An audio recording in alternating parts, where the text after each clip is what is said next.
Hello my dear friends, मैं विवेक कुमार आप सभी का आपके और अपने यूट्यूब चैनल यूवी कॉम्पिटिशन्स में स्वागत करता हूं। मेरे प्यारे साथियों, राजस्थान की प्राचीन सभ्यताएं, राजस्थान के इतिहास का महत्वपूर्ण टॉपिक राजस्थान की प्राचीन सभ्यताएं special for CET senior secondary level exam के लिए हमने शुरू किया था।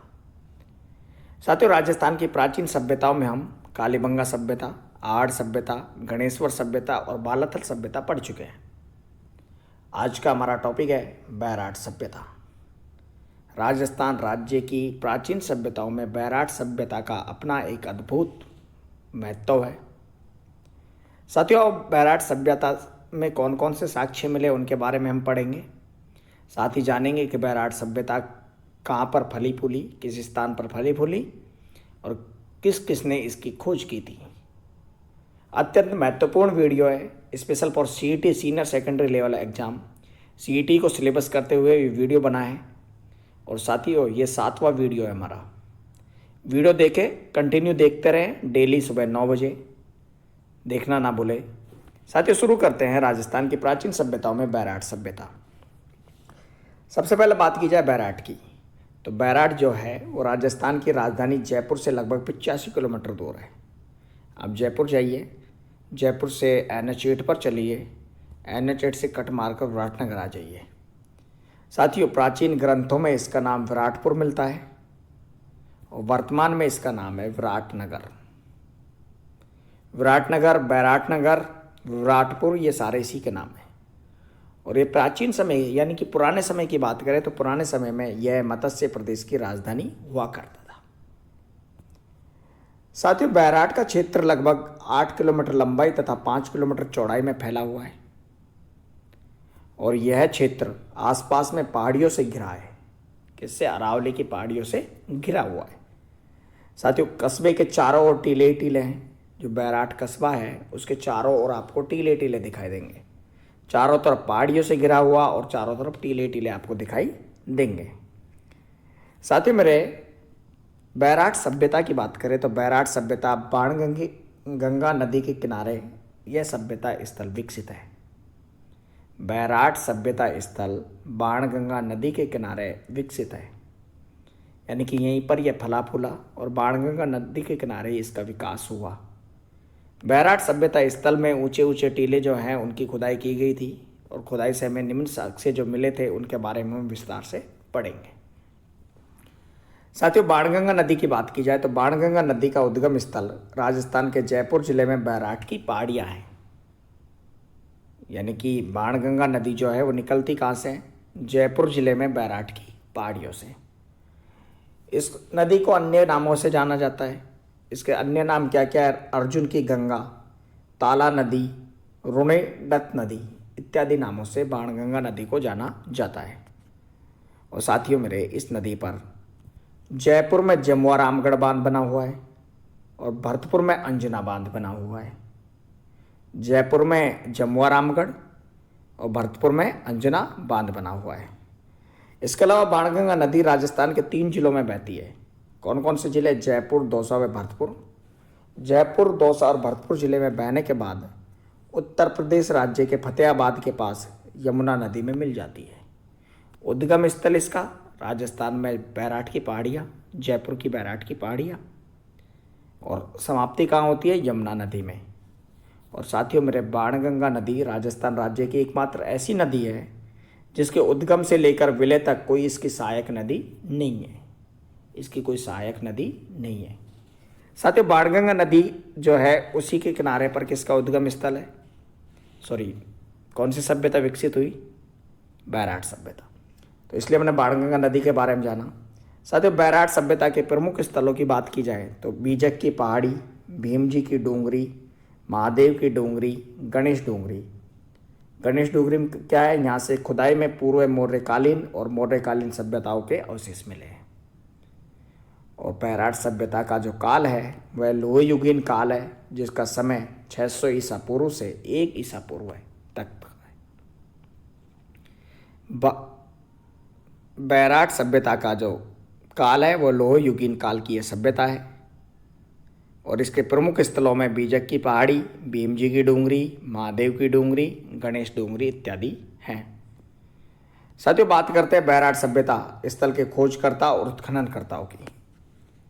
तो बैराट सभ्यता स्थल का सर्वप्रथम इस सभ्यता को प्रकाश में लाने का श्रेय 1936-37 ईस्वी में पहली बार ये प्रकाश में आई और किसको जाता है? दयाराम साहनी को जाता है।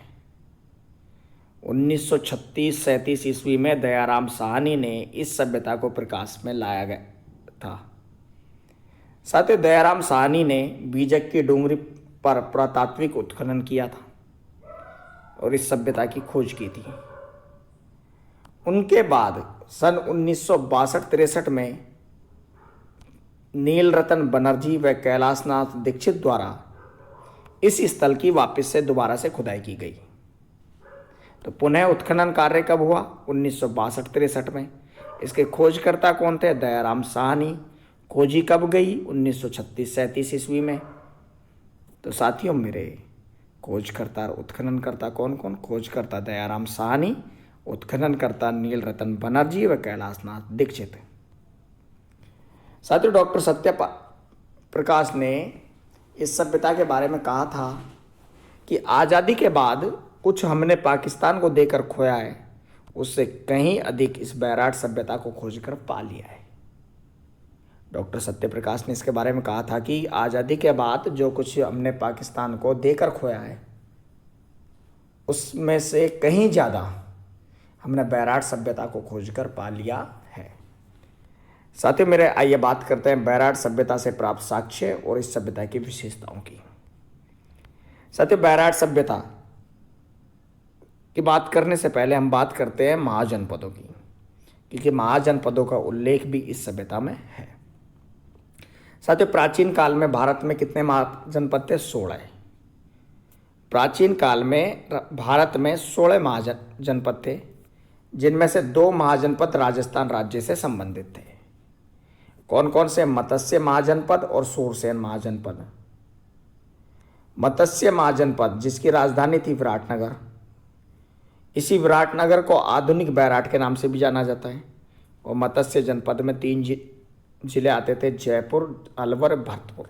वर्तमान के 3 जिले जयपुर, अलवर व भरतपुर। इनकी राजधानी थी विराटनगर, जिसको आधुनिक बैराट के नाम से जाना जाता है। दूसरा था सूरसेन महाजनपद और उसकी राजधानी थी मथुरा, जो कि वर्तमान में उत्तर प्रदेश में है। साथ में विराटनगर बैराट का प्राचीन नाम था और इस क्षेत्र का मानव जो था वो पूर्णतः प्रकृति जीवी था। कैसा था? प्रकृति प्रेमी था, प्रकृति से प्रेम करता था। साथियों मेरे, जब बैराट सभ्यता स्थल की खुदाई की गई, ऊंचे ऊंचे टीलों की खुदाई की गई, तो बैराट सभ्यता से निम्नलिखित साक्ष्य प्राप्त हुए। इस सभ्यता से महाभारत संस्कृति के साक्ष्य मिले, बौद्ध धर्म के साक्ष्य मिले, मौर्य संस्कृति के साक्ष्य मिले और हिंद यूनानी संस्कृति के साक्ष्य मिले। और इसके अलावा अन्य साक्ष्य जो कि पशु या के रहन सहन इत्यादि से संबंधित थे, उनके बारे में भी हम पढ़ेंगे। तो आइए मेरे साथियों, इन सारे साक्ष्यों को, जो साक्ष्य महाभारत संस्कृति के साक्ष्य, बौद्ध धर्म के साक्ष्य, मौर्य संस्कृति के साक्ष्य, हिंदी यूनानी संस्कृति के साक्ष्य, इनके बारे में आइए विस्तार से अध्ययन करते हैं। साथियों मेरे, सबसे पहले बात करते हैं महाभारत संस्कृति के साक्ष्य। महाभारत किन के मध्य हुआ? कौरव और पांडवों के बीच में। पांडव कितने भाई थे? 5। उन्हें को 6 थे। कर्ण भी उन्हीं का भाई था, लेकिन उसको दानवीर कर्ण कहा जाता था। साथियों, महाभारत संस्कृति के साक्ष्यों की बात करें तो ऐसे साक्ष्य मिले थे यहाँ पर कि पांडव जब अपना 1 वर्ष का अज्ञातवास काट रहे थे, तो पांडवों ने अपना 1 वर्ष का अज्ञातवास विराटनगर के राजा विराट के यहाँ व्यतीत किया था, बिताया था। पांडवों को अज्ञातवास मिला हुआ था। उन्हें 1 साल का अज्ञातवास जो मिला था, वह उन्होंने विराटनगर के राजा विराट के यहाँ व्यतीत किया था। इसकी खुदाई में ऐसे साक्ष्य यहाँ से मिले। साथियों, भीमलत तालाब का संबंध भी पांडवों से माना जाता है।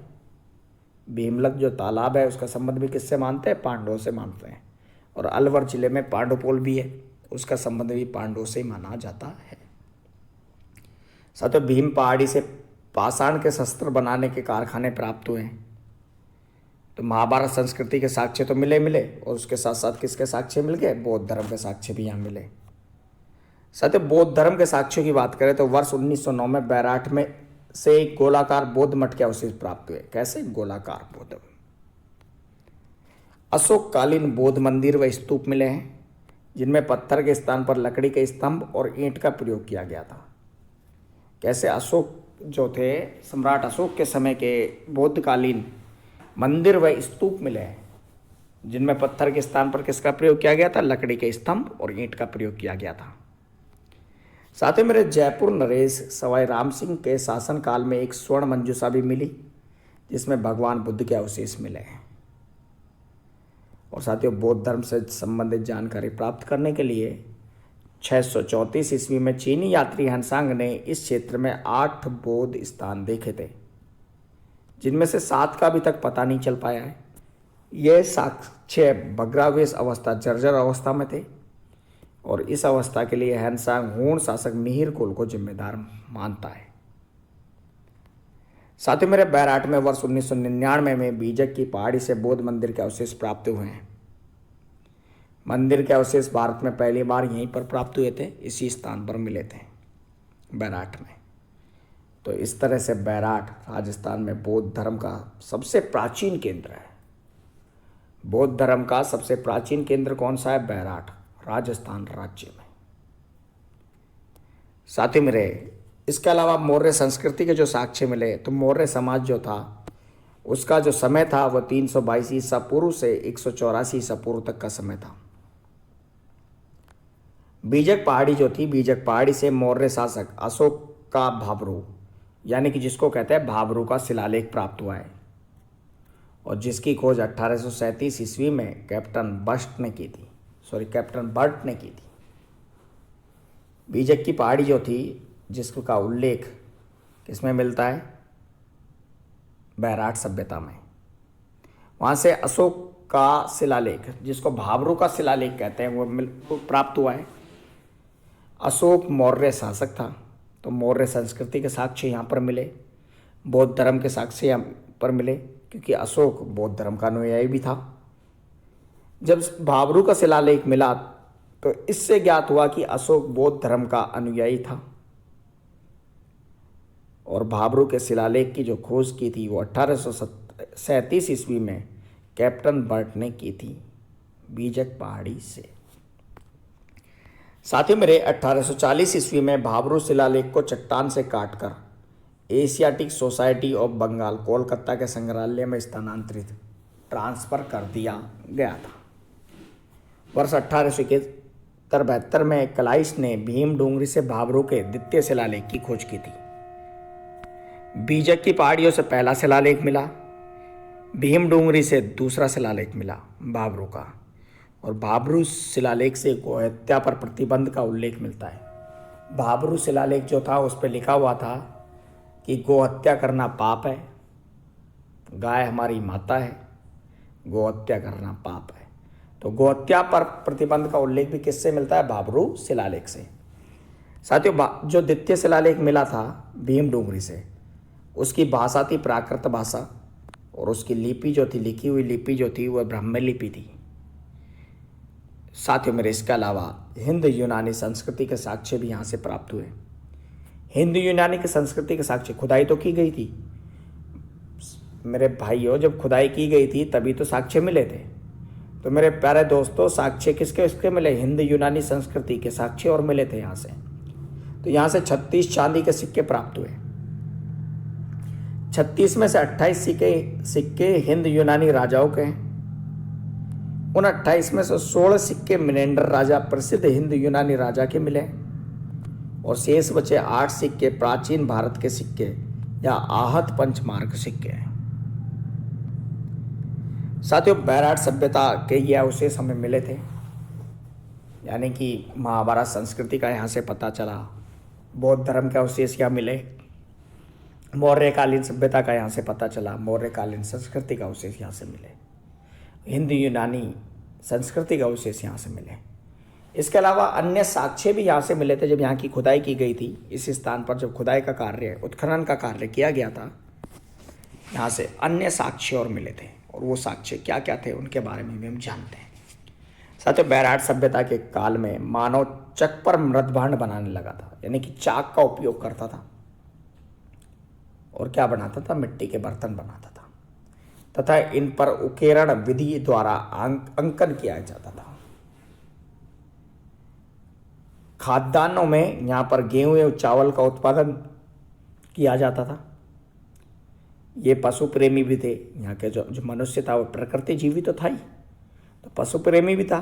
तो पशुओं में गाय, बैल, भैंस, सुअर और अश्व, घोड़े पालते थे। इसके अलावा बैराट संस्कृति के लोग लोहे से तो परिचित थे ही, कोई लोहकालीन सभ्यता स्थल था ये, और ये लोग स्थानीय तौर पर इसका निष्कर्ष कर विभिन्न उपकरण बनाते थे। बैराट की खुदाई में बैराट से पत्थर से बनी थालियां और छोटी संदूकें भी प्राप्त हुई थी। तो ये सारी चीज़ें हमें बैराट सभ्यता की जब खोज की थी, बैराट सभ्यता की खोज दयाराम साहनी ने की थी, उस समय उन्होंने जब उत्खनन कार्य किया तो उत्खनन कार्य के समय हमें ये चीज़ें मिली जिनसे इसमें विभिन्न साक्ष्य प्राप्त हुए और अभी भी इनका खुदाई उत्खनन का कार्य जारी है। साथियों, मेरे वीडियो अच्छा लगा तो हम आगे भी चलते हैं और हमारा नेक्स्ट टॉपिक है राजस्थान के इतिहास की महत्वपूर्ण ऐतिहासिक घटनाएं। राजस्थान की प्राचीन सभ्यताएं, 5 सभ्यताएं सीनियर सेकेंडरी लेवल के सिलेबस में दी हैं, तो वो 5 सभ्यताएं हमने पढ़ी। आप एक एक सभ्यता पढ़िए, अच्छे से पढ़िए। मैं क्वेश्चंस का वीडियो भी लेकर आऊँगा कि प्राचीन सभ्यताओं के क्वेश्चंस भी हम एक दिन बैठकर संडे को सॉल्व करेंगे। और नेक्स्ट टॉपिक हमारा राजस्थान के इतिहास की महत्वपूर्ण ऐतिहासिक घटनाएं। साथियों, वीडियो देखने के लिए आप सभी का धन्यवाद। वीडियो अच्छा लगा और अभी तक आपने हमारा छोटा सा चैनल यूवी कंप्यूटर सब्सक्राइब नहीं किया है तो चैनल को सब्सक्राइब करें। इंस्टाग्राम और टेलीग्राम पर हमें ज्वाइन करें। वीडियो पर कमेंट करें, क्योंकि आपका कमेंट हमारे लिए अत्यंत महत्वपूर्ण है, क्योंकि कमेंट ही आपका हमें कुछ नया सिखाता है। मिलते हैं रोजाना सुबह 9 बजे राजस्थान राज्य की CET एग्जाम समान पात्रता परीक्षा 2023 का सिलेबस लेकर, और कंटिन्यू वीडियो मिलेंगे तो डेली रोजाना सुबह 9 बजे देखना ना भूलें आपके और अपने YouTube channel UV computer science को। थैंक यू सो मच, धन्यवाद। मिलते हैं एक नए